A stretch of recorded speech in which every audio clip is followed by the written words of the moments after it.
Bismillahirrahmanirrahim. Assalamualaikum warahmatullahi wabarakatuh.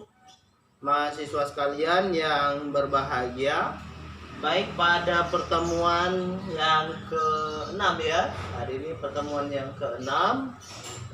Pertemuan-pertemuan sebelumnya itu sudah saya ini kan materinya dalam bentuk PowerPoint dan juga ada e-book. Saya kira bagus sekali e-book itu, nanti Anda baca dari Pak Sarifudin ya, seperti itu. Baik, materi sebelumnya kita berbicara tentang sejarah Islam pada masa Nabi Muhammad ya. Nabi Muhammad ya, ada dua periode. Itu adalah periode Mekah dan Madinah, seperti itu. Itu di Mekah lebih kurang Nabi berdakwah selama 10 tahun. Kemudian di periode Madinah itu lebih kurang 13 tahun, seperti itu. Nah, yang menarik di sini adalah kalau Anda membaca di periode Nabi Muhammad ketika masa-masa Mekah dan Madinah, terutama di Mekah, ya. Ini ketika turun wahyu pertama kali itu dengan surat Al-Alaq dengan bahasa yang pertama muqaddimahnya itu adalah Iqra. Iqra ini adalah artinya membacalah. Nah, dalam konteks mata kuliah sejarah peradaban, kalau kita pelajari di perpustakaan, mahasiswa perpustakaan, maka kita harus melihat dari aspek literasinya, seperti itu dalam konteks ilmu perpustakaan. Ini literasi, seperti itu.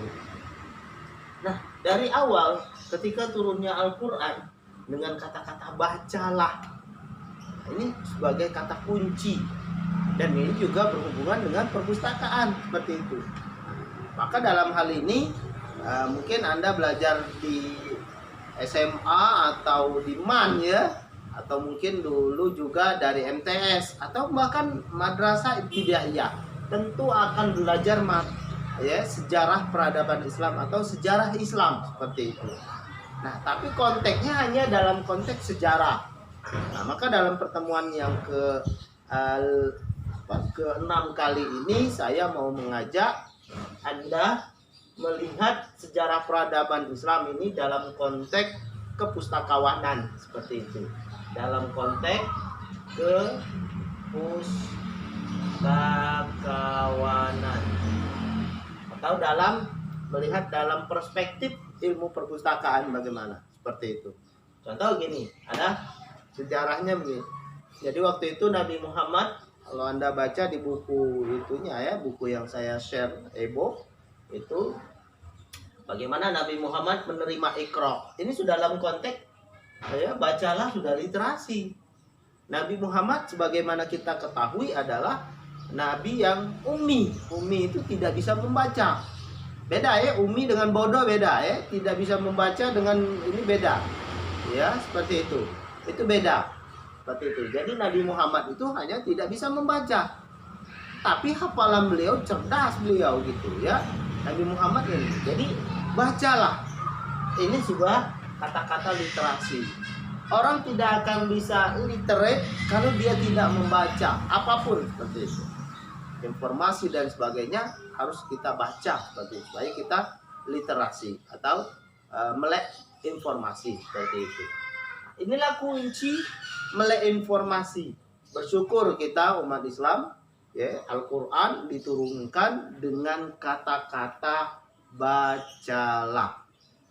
Coba kita lihat lagi dalam sejarahnya. Kalau nanti Anda ketemu dalam sejarah Nabi Muhammad ketika di Mekah dan Madinah, ini nanti berhubungan dengan periode Khulafaur Rasyidin. Khulafaur Rasyidin. Ya.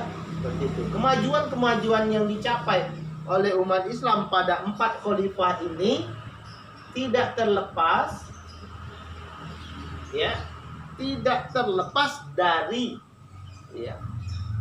pembinaan pembentukan umat Islam pada masa Nabi Muhammad, baik periode di Mekah maupun periode di Madinah. Seperti itu.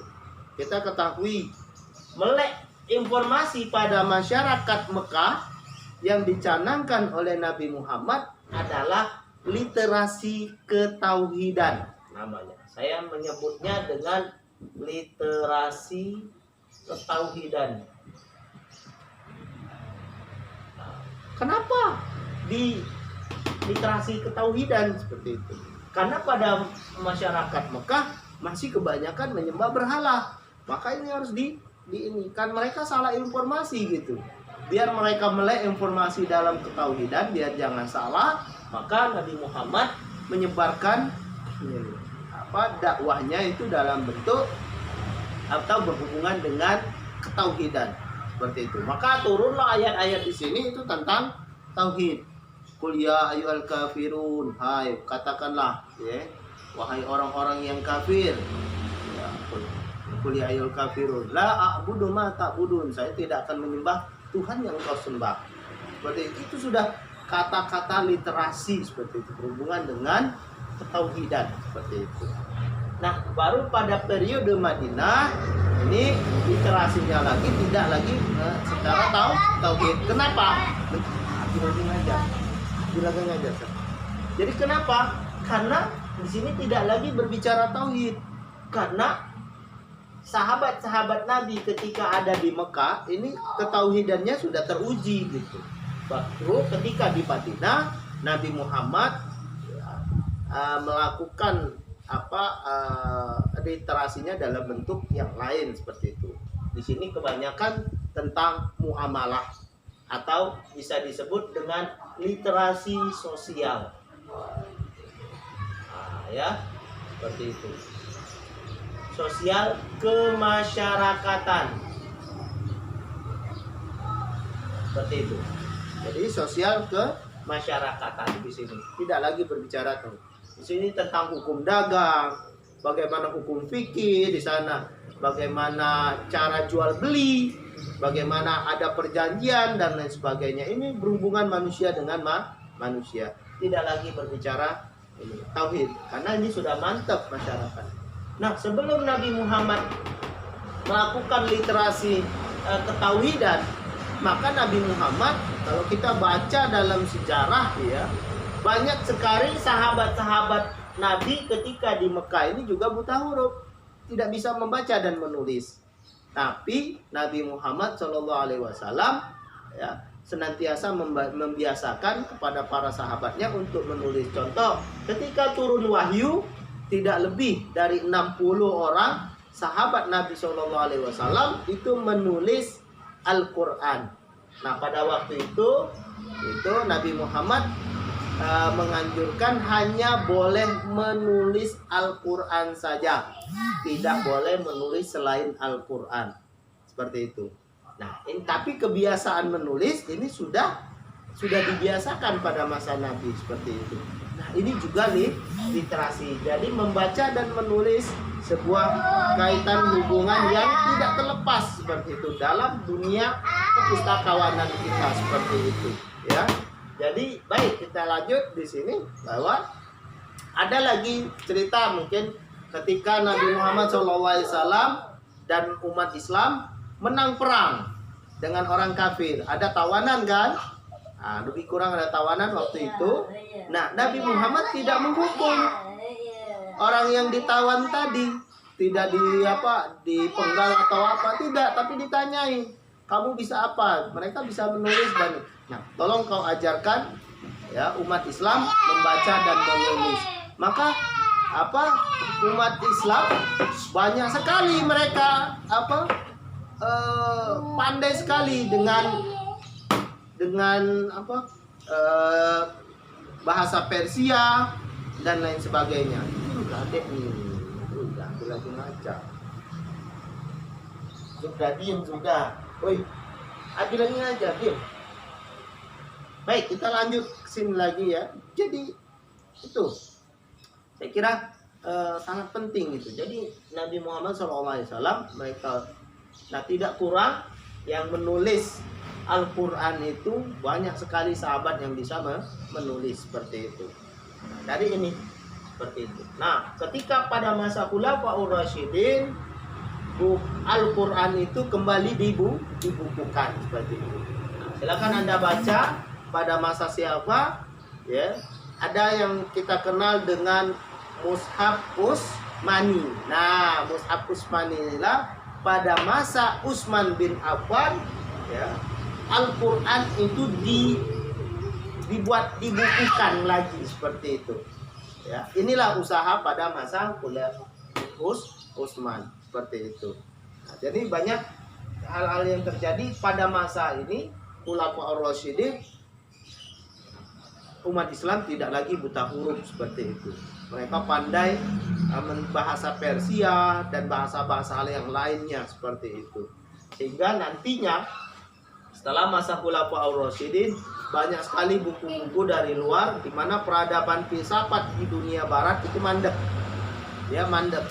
Di mana otoritas gereja ya, gereja yang kita ketahui yang membunuh Galileo ya, yang menemukan teori gravitasi bumi itu dihukum. Nah, mereka menyatakan bahwa bumi itu bulat, tapi konsensus gereja tidak menyatakan bumi tidak bulat seperti itu. Nah, ini ya, jadi filsafat barat itu mandek.